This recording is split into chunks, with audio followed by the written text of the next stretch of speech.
So we're going to go over a really easy exercise that is utilized basically all day long as you're walking. Basically, walking is a little bit of a one leg transition as you step onto the next foot.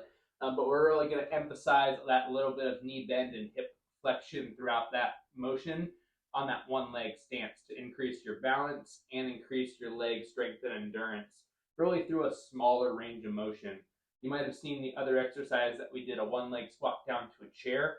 That's kind of emphasizing a little bit more of the depth of the motion and controlling it throughout and trying to get more strength throughout that big range of motion that is not necessary for cyclists. Cyclists, we really just need to produce a lot of power up to a point of basically 60 degrees of knee flexion is where our muscles are working at their hardest. That's the biggest part of the power phase, around that 3 o'clock of the pedal stroke.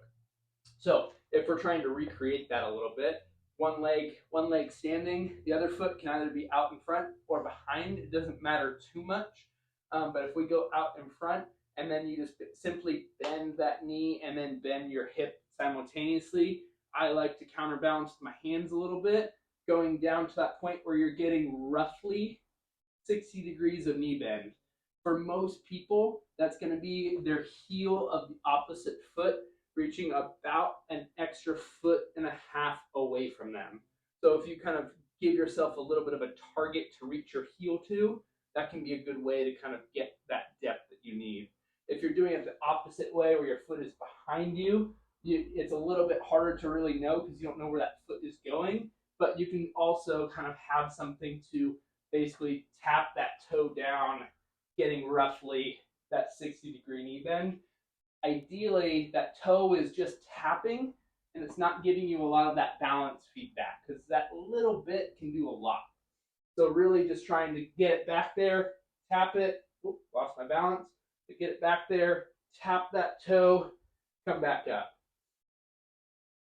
So the biggest thing between the foot back and the foot forward versions is whether or not you're using a bit more of the glute muscles, which is when the foot is back because you're typically putting more chest down, versus the foot forward, my chest stays more upright, I use more of my quad.